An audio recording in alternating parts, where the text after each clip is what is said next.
Well, welcome back, everybody. This is the Journey of Integral Recovery, and we are three of your fellow travelers, John Dupuy, Doug Prater, and Dr. Bob Weathers. And this is episode 24, my producer has told me, so I hope that's right. And so just roll it along. And if you get, this is your first time, go back and listen to all the other stuff. It's all foundational, it's all fun, and I think it's all inspiring and very helpful. So today, we're going to do something that's it's rather special.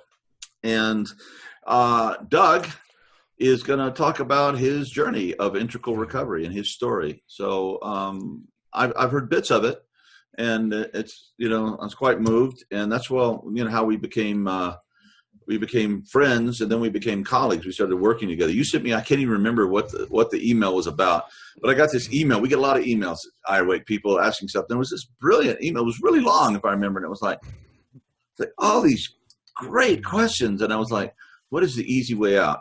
Oh, a Skype call. I don't want to have to write, like a 25-page response to this thing.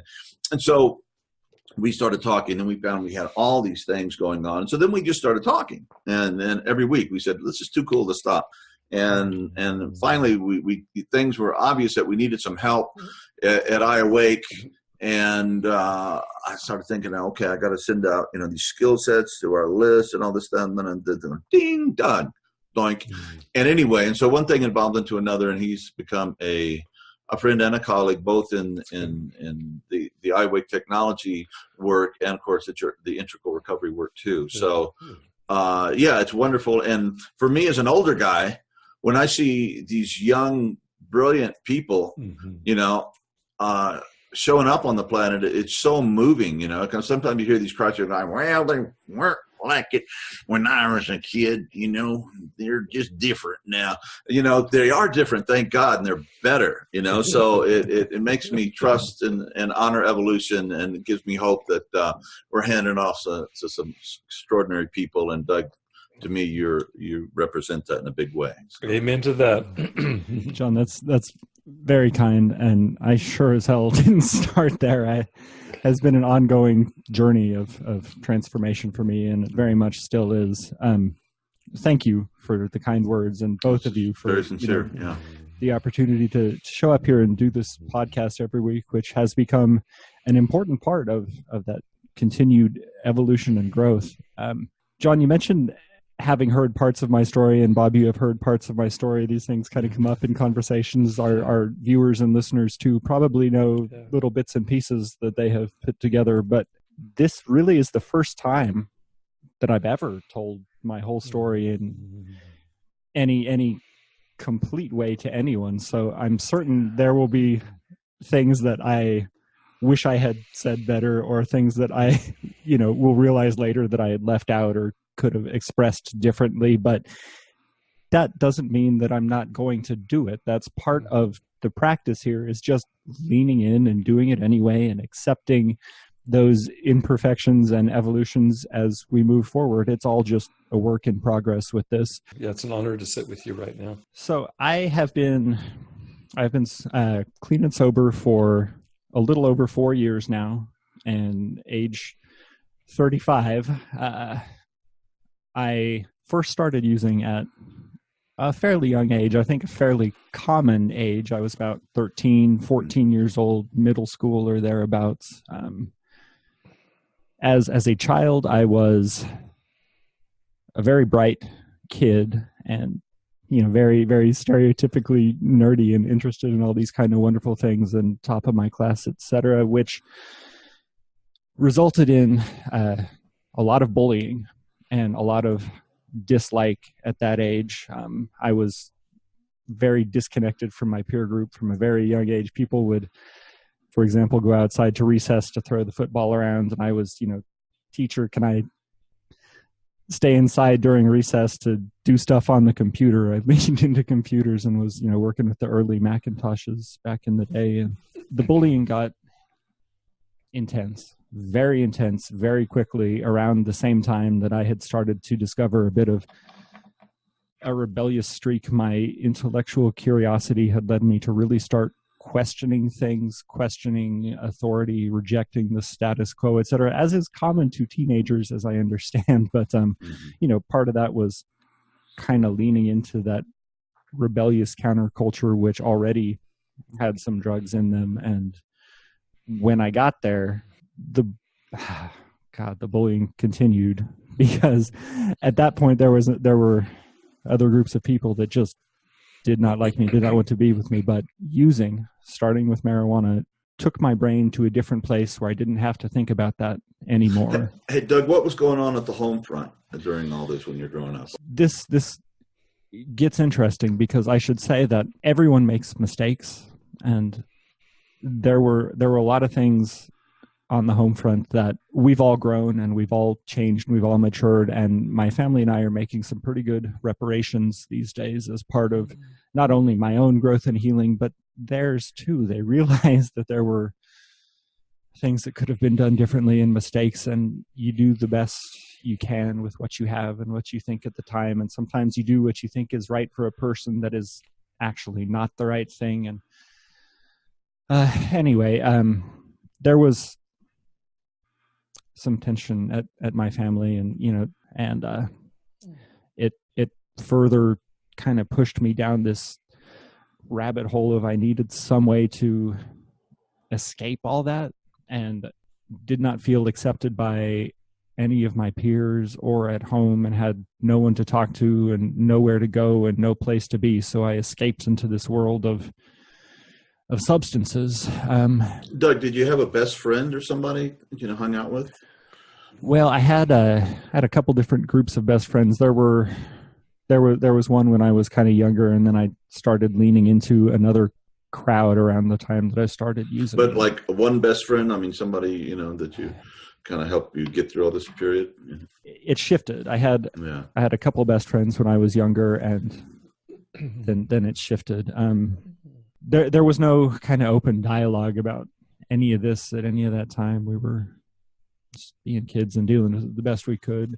I leaned into all that, and I leaned into creative stuff, writing and music and all that. And I did the best I could to deal with what I was facing through my music, through playing guitar, through writing songs, and taking care of things in those sorts of healthy ways. I was getting high pretty much daily up to the point where I was about 16, and the band that I was playing in, I was singing and playing guitar and writing songs for, was really starting to come together as much as a high school band does. I mean, we were in retrospect, but it was a lot of fun, and we cared about it a lot at the time. And my drummer, who was a pretty good friend and a pretty good influence on me on the whole, told me that I couldn't keep getting high if I wanted to stay in the band. I cared more about the band than I did about using at that time. And so, I stopped smoking pot at that time. Of course, alcohol was still okay. And so I discovered that, which opened up a whole nother thing. The bullying was bad. It, black eyes and bruises and, slammed into lockers, and kids following me home from school and throwing rocks at my head. And, getting backed up to the edge of this creek. One day they stole my backpack and threw it, books and all, down the storm drain into the sewer. I don't know. I dealt with it the only way I could. So when I was at the summer between my sophomore and junior year of high school, my family moved to Texas. I didn't mention yet that this time that I was growing up, I was born and raised in Littleton, Colorado. Was a junior in high school in 1999 when some things reacting to that same bullying that I had experienced, some people that I knew and had classes with, they reacted badly, and they went and shot up Columbine High School, which was right over my next door neighbor's back fence, and we were in the parking lot. It was, my home and my people, and I was not there, thank God, that day, but I lost a lot of friends, and there was a lot of shit there.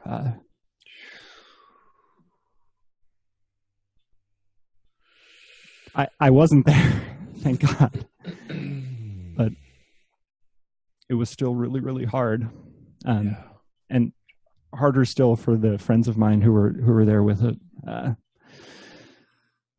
Dealt with it the best I could. Moving was one of the best things that ever happened to me, not only for that, but because for the first time I was in a different place. I was in a high school where it was okay to be smart. It was cool to be smart. And, I was in the marching band and in the theater program and really could explore all my wonderful nerdy passions in a way that was encouraged there. And that was great.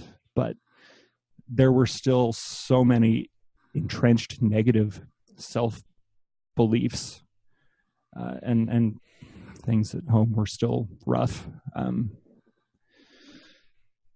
that I couldn't escape some of those old patterns, those old habits, those old plots. And I still would continue to drink on the weekends, managing my life okay, but never quite noticing that I was always the one drinking much more heavily than anybody else. You were drinking socially, or were you drinking alone? I was mostly socially at this time, although I would still, sneak a little bit and have some by myself at night occasionally on the weekends. I was just because I wanted the experience. I wasn't doing it as a social thing. I was doing it because I liked it. It always was an escape for me, a way to get out of my head and escape the demons, the thoughts, the emotions, the stuff that I could not handle. Went off to college and studied music production, sound recording technology, which was fantastic. But college too was a place where, drinking was part of the culture, and especially at Texas State, where I went to school. Southwest Texas at the time was kind of known as a party school, and boy, did I lean into that. It got pretty heavy pretty fast, and I somehow managed to keep it together for a while until eventually my last semester, which I had to repeat a couple times, I just crashed. I couldn't do it anymore.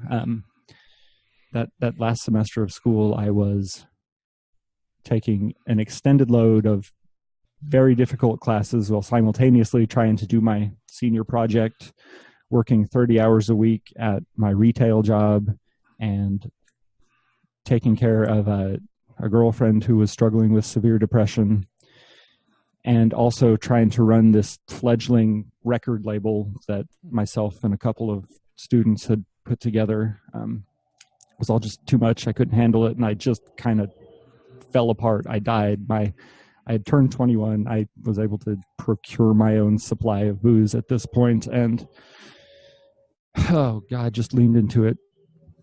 I started having blackouts my very first weekend that I was there at university, and kept doing it.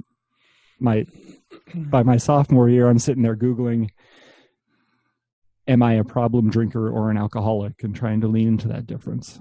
Around that same time, first discovered meditation, but was not able to stick with it in any serious way. I was exercising, but not able to stick with it in any serious way for a long period of time. I just somehow managed to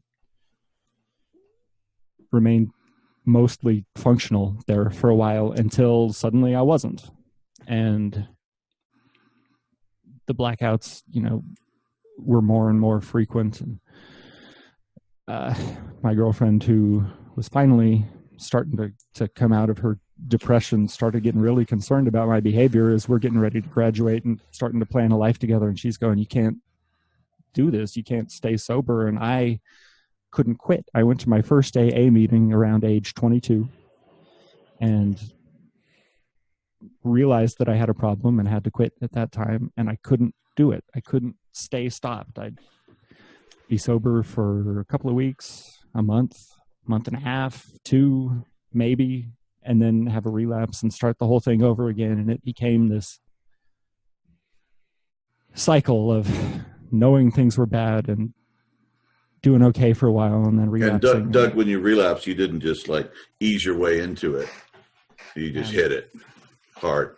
My relapses were of the nature that well, I already messed up. Might as well just go for broke. And it wasn't a conscious decision either, so much as the fact that if I had a little bit, I was having it all. Yeah. And I tested that too. I tried to I'm just going to have 2 shots today and that'll be it. And never happened. I always had to have more. So the thing is too, I was making such an ass of myself, making such a fool of myself in my blacked out yet conscious state. I say conscious in the fact that my body was moving around and not that I was there in any sense of the word. Yeah. But hey, let me just say this. I mean, there's different patterns in alcoholism, but this is a pretty classic one. Okay, where you go through these patterns in 2 weeks or a month, or you put something together, and then when you start drinking again, it's like the addict or the alcoholic self wants to catch up all that sober time and do it in 1 day, 1 or 2 days. You know, and you drench yourself, and also the kind of Dr. Jekyll, Mr. Hyde thing also kicks in. I mean, you know, you're a sweet, lovely man, Doug, and you know the fact that when you would use, there would be this, you know, big personality shift. Yeah, and the shift was, it was not an anger thing for me. I actually have an interesting relationship with anger as it gets into shadow stuff, which is that my father was a very, very angry man. He had a lot of stress and he had a temper like nobody's business. And very young, I said, I'm not angry. I'm not going to do that. I'm not going to be that. And even in my darkest alcoholism, anger was not a thing for me. I just completely disowned it, suppressed it, detached from it, shadow stuff there. Mm-hmm. Mm-hmm. So even in my darkest blackouts, it was never angry. I just would make an ass of myself and, you know, humiliate myself. And so I stopped doing it. I stopped going out in public. It became, I'm going to sit at home by myself and do this so that nobody has to see what a fool I'm being. I won't be on the road. I won't be risking a public intoxication ticket. I'm just going to be at home alone doing this thing. And so I leaned into the bottle. My girlfriend broke up with me, which hit me very hard because she's still is, you know, a neat lady. I cared about her a lot. It really kind of messed me up. And coupled with the fact that then when I finally did manage to graduate, I graduated with the sound recording degree in a time when the industry was being flipped on its head because MP3s and file sharing and Napster and all this kind of stuff. Napster, yeah, all that stuff. Changed.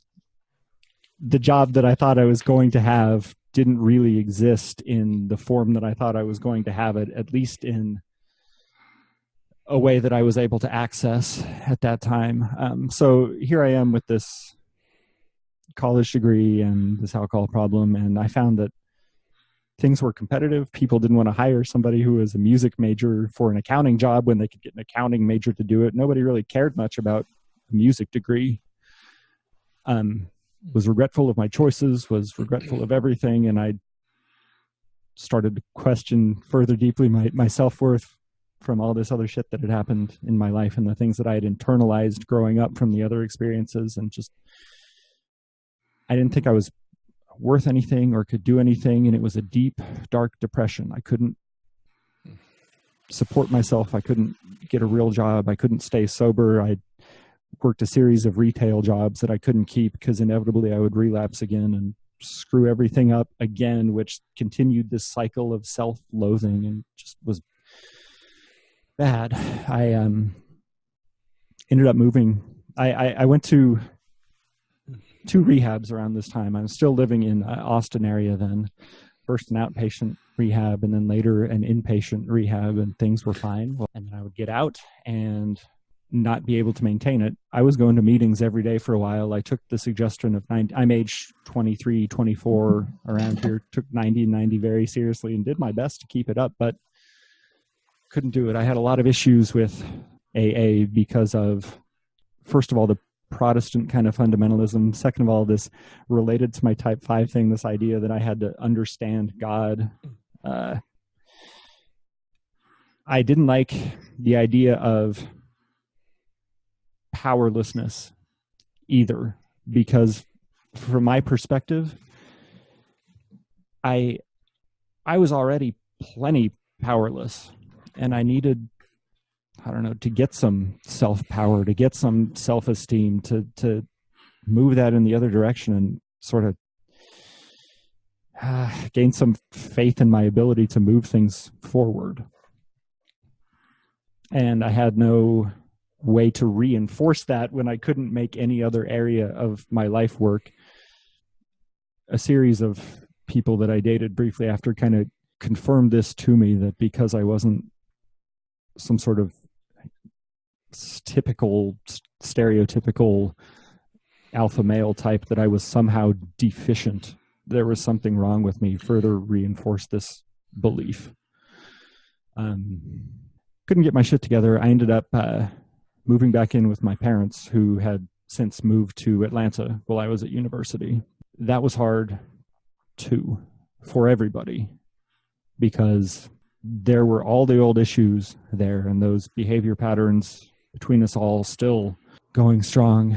The anger, the criticisms, again, I felt worthless and had it reinforced on a near daily basis that I couldn't pull myself out from, and I would try and I would fail and I would relapse and I would kick myself and try and fail and relapse. And for a while, for years, I'm in a place with no friends and no one to talk to. I didn't reach out to anybody on social media or Facebook because I was so ashamed of what my life had become that I didn't want anybody to see this hole that I had fallen into. And I was just alone. It was, me and my cat getting by. Cat. God, I love my cat.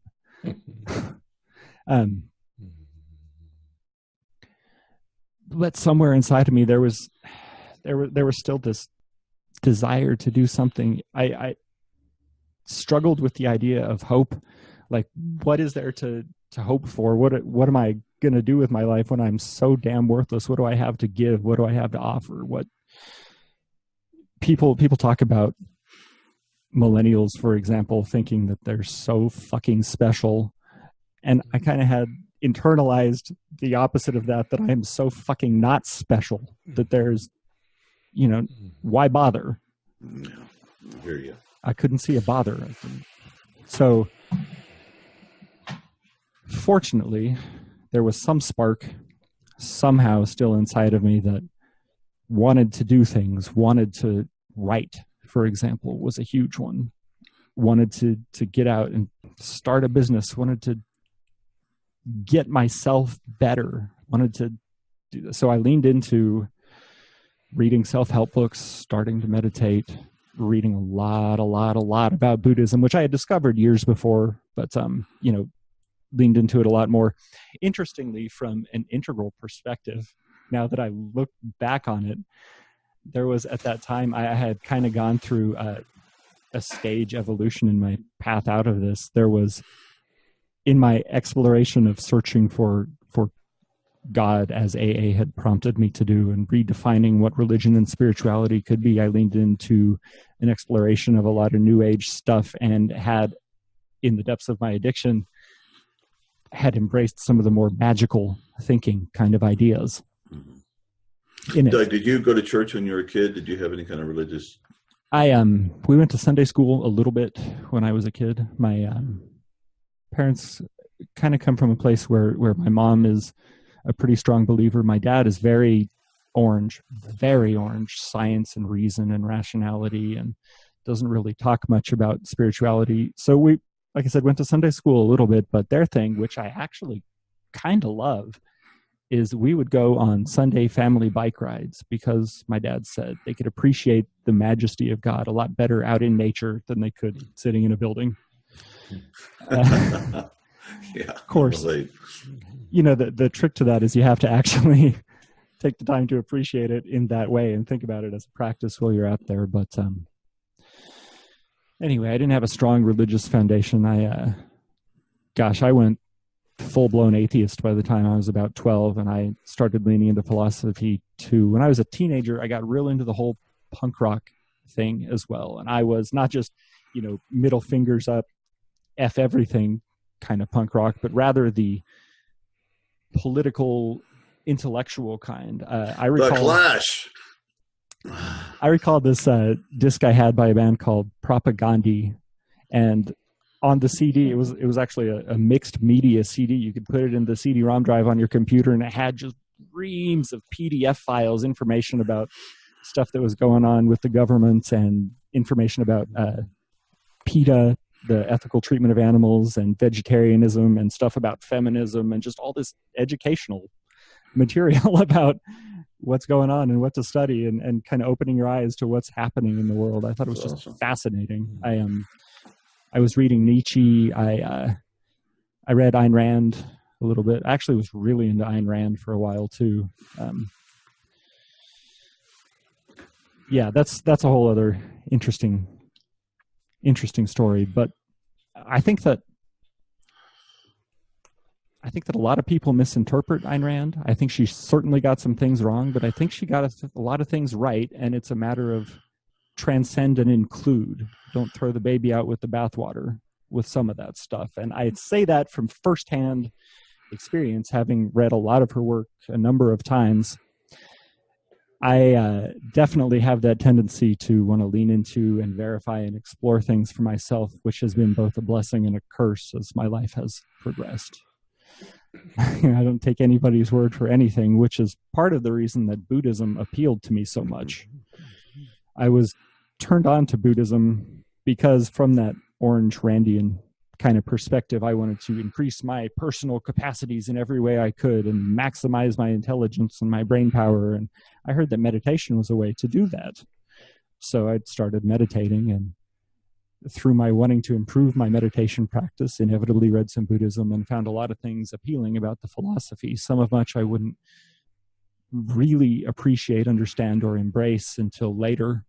Interestingly, and here's not necessarily a thought related to my recovery, but just a thought nonetheless, is that I was raised in a way, my culture, my peers, my attitudes, that were what we consider green. In other words, everybody's equal, and racism and sexism and all this stuff are terrible and shitty, and that was never even an issue for me. It was open and inclusive and just wonderful, which is a very green perspective, and yet I had not consciously evolved through the stages to green. So I had some very green ideas viewed from a lower stage lens. It's well said. It's well said. I really identify with that, Doug, too. Really got that, what you're saying. Yeah, I blasted through orange, and when I spent 20-something years in green, I had to go back. I got to go back a few stages and learn some of this foundational stuff that I didn't get. So. Exactly. So I didn't, I went through rational kind of up through college, and that's when I was real heavy into the Rand. I didn't really get to a green place of evolution until addiction knocked me on my ass and made me see the other side of suffering and what some people kind of go through. I was a white kid growing up in suburbia. I certainly had my suffering, but it's not what some people go through for sure. I didn't struggle with finding food and supporting my family.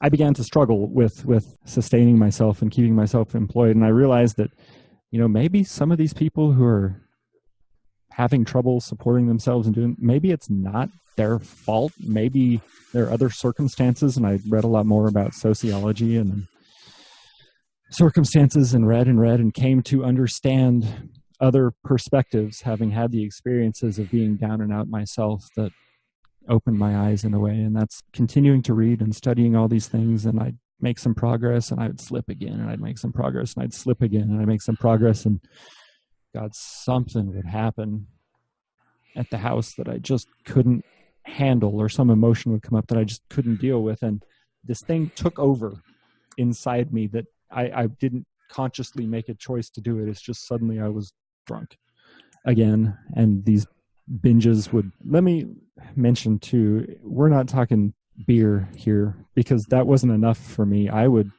get a couple of bottles of vodka and just destroy them. I'd go through, the big ones, the handles in a couple of days. I'd polish off several of them. And I was on the verge of death. It is something of a miracle that I didn't die of acute alcohol poisoning.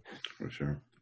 in fact, there were plenty of times when I wished that I would, where I would literally start drinking with the intention of never waking up because I couldn't see any way out and I was too chicken shit to take a more direct route. I actually tried to procure a firearm at one point and, thank God I couldn't get my hands on one because I probably wouldn't be here. I still don't know how it happened that I am, but anyway, here we are. So held on to this spark, this wanting to improve it, to change, and began in little bits and pieces and then backslides. The journey out of it, my mom's a wonderful, loving, kind person. And, like everybody, there are mistakes and there are things there, but she's just a wonderful, loving person. Every day there, she would say to me, why don't you come out and go for a walk with me? Why don't you come out and go for a walk with me? No, maybe some other, for God, probably 2 years. She kept asking me every day, why don't you come out and go for a walk with me? And one day I finally said, sure. So I went out and went for a walk with her. We walked around the block. And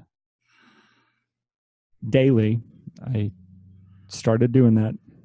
And the distance grew. We walked around the block, and then we'd go walk for a mile, and eventually 2, and then 4 and 5. And then I started adding in some weight training and this kind of stuff. And still, I'm on this, I'd go for a while and relapse cycle, but the distance between the relapses was getting longer, which doesn't mean the relapses were getting any less intense, but I was starting to make some positive changes in the interim, which despite the backslides, it was still an overall upward. You were starting to maybe get some hope that things could be different.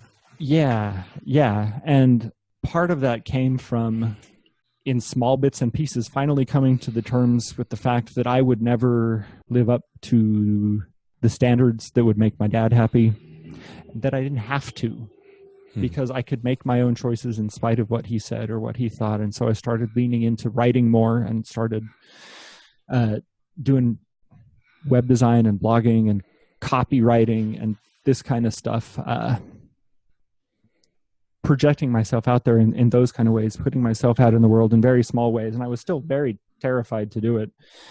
I have intended to, and had several false starts with blogging and weekly blogging for years now. I actually am in the middle of another right now, trying to get this personal website started where I send out a post every week. But anyway, the first iteration of that was many years ago. And my mom was inspired by me too, because she had a similar kind of experience where her ideas were stupid. And it took my encouraging her that no, they're not, to lean into some of the stuff. And she said she wanted to start a website. So I taught her how to do that. And we kind of bonded over WordPress. And gosh, now she's employed as a web designer full time, which is fantastic. That all started with me teaching her how to blog. And of course, all the continued work she has leaned into and done on her own since then, which goes to show that you're never too old to learn something new, by the way. But I continued to lean into the things that would make me happy. We were in Atlanta, which was starting to experience something of a boom in film and television production at the time. And it occurred to me one day that, gee, it sure would be fun, because I was, of course, struggling with employment like nobody's business. And it got to the point where even getting hired at retail places was hard, because you go and you fill out that application, and what happened at your last 6 jobs? Well, why are there all these holes in your resume? Well, it's hard. It was hard. So I, had to figure out how to make money my own ways. And I did lots of little things to that end. The web design, the copywriting, freelance gigs were part of it. But also it occurred to me that maybe I would try and go be an extra in a movie, because gee, why the hell not? That would be fun. So in spite of my thinking that that's a stupid thing that would never work, I leaned into it and did it anyway. I figured out how to get started and who to talk to. I did a bunch of research, sent in some pictures, and a couple of weeks later had my first job, and they liked me, and had some more and found some other casting agencies. And before long, I was working as a film extra 4 or 5 days a week and making a more than I'd make at a retail job. Not a great living, but certainly enough for the time. And it ballooned from there. I started taking acting classes once a week, which was a phenomenal experience, which I have talked about a little bit here before, and how that became not only a wonderful social group, but a form of shadow practice, and was wonderful. And I love acting. It's so recovery. It's just amazing. Wanting to, learning how to take perspectives was an important part of that. And in wanting to be an actor, I had to continue to take care of my body too. You got to look good. The camera matters. It's looking right at you. So I leaned into that physical practice. I leaned into this meditation and shadow work. I started getting a different kind of support. I had some hope that there was some possibility to do something that I cared about and make a difference in people's lives. I was exploring a creative practice. I was with people who didn't know anything about my past and therefore weren't judging me about it, which allowed me to work outside of the shame that I brought with me everywhere else. And, there was still a relapse or two here and there in that period, but again, less and less. Well, at some point, as my acting career grew too a little bit, I had some very cool stand-in roles and photo double roles, and just was starting to feel a lot better about myself. And at some point I said, I think I'm okay now. And then I hit the 90-day mark, which I had never, it had been nearly a decade since I had been that long. I hit the 90-day point and I said, all right, I think I'm okay now. So, hey world, I'm back. And I went and put my picture on a dating website. Wasn't really looking for anybody. It was just kind of an informal announcement that I feel better.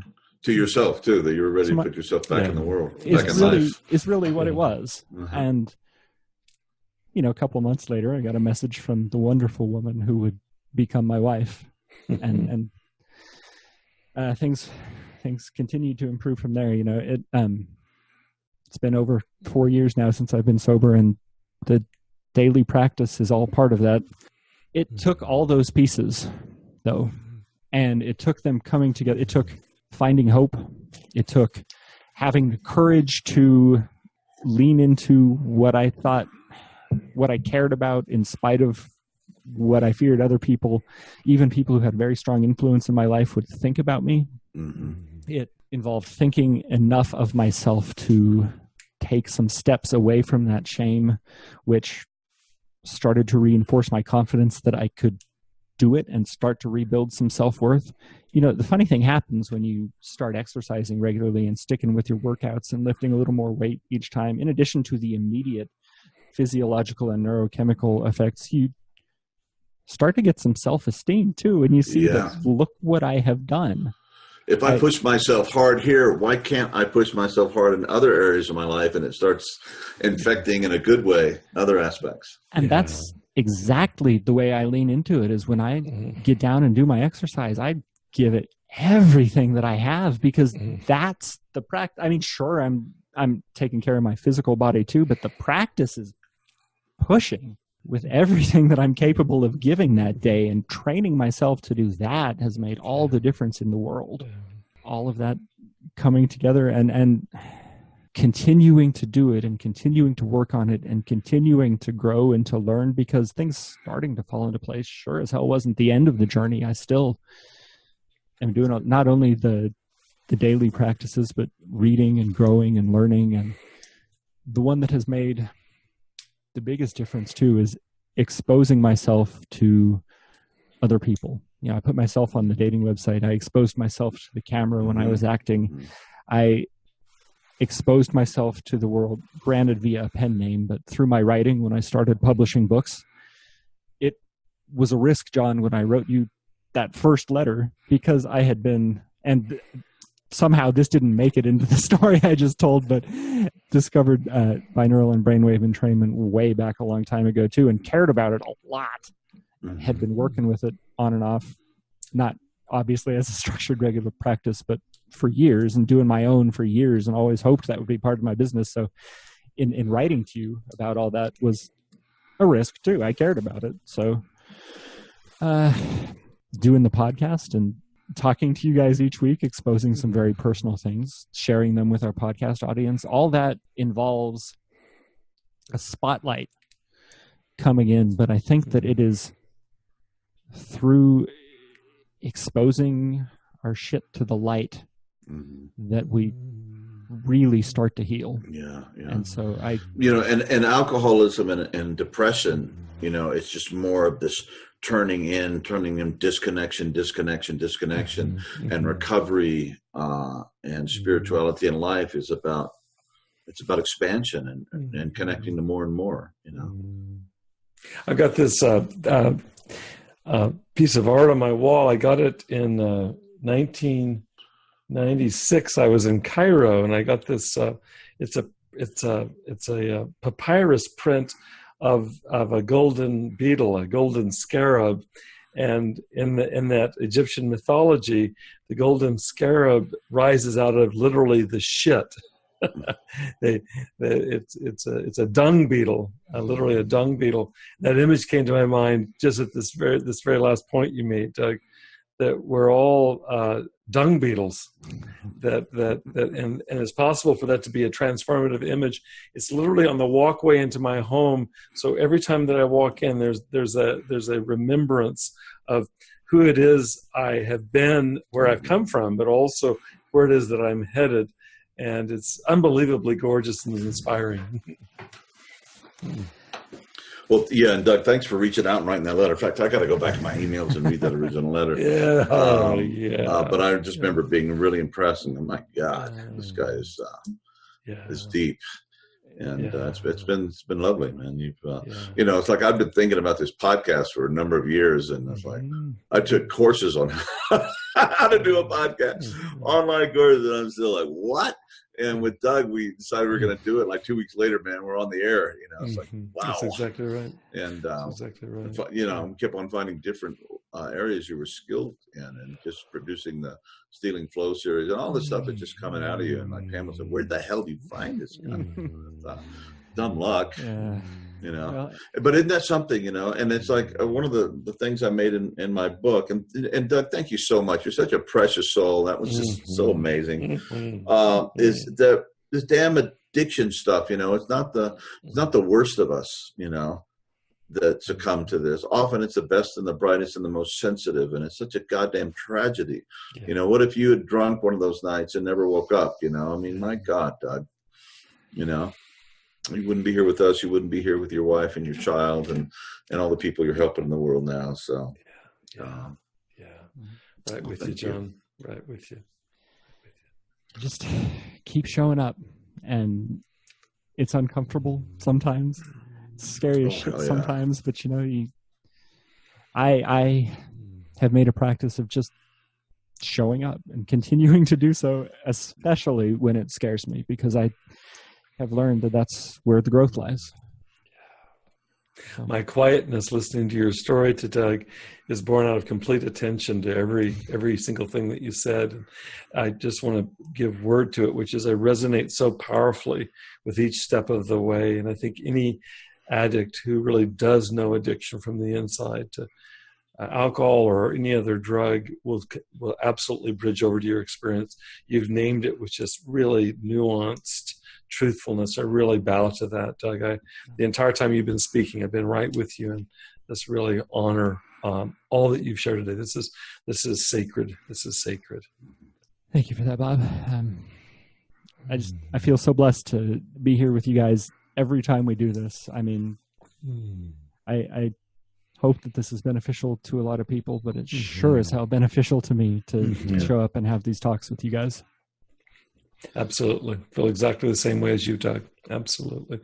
Doug, I say this almost every week, but John, earlier in a previous segment that we recorded, it would be segment 23, about halfway through, you were waxing eloquently, and I just sat there, I just had this huge beam. I have so much love for you, so much respect and admiration, and you're just like this brilliant, glowing diamond, and I think how blessed can we be, the three of us, to be able to meet like this and join each other this way. It's like a huge part of my recovery practice. We talked about integral recovery practice.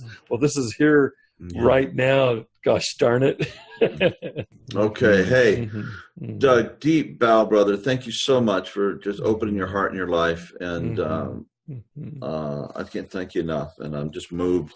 And so here we are, folks. Come on back. I will be here same time next week, and go back. And if you've missed the earlier ones, because sometimes we make references to the model that's all covered, and we'll just keep uncovering and uncovering and uncovering and going deeper and seeing what we find. So we love you. Thank you. Don't be, hey, we all fall on our faces every day. Let's just get back up and keep the journey going and support each other and do this together. So thank you so much.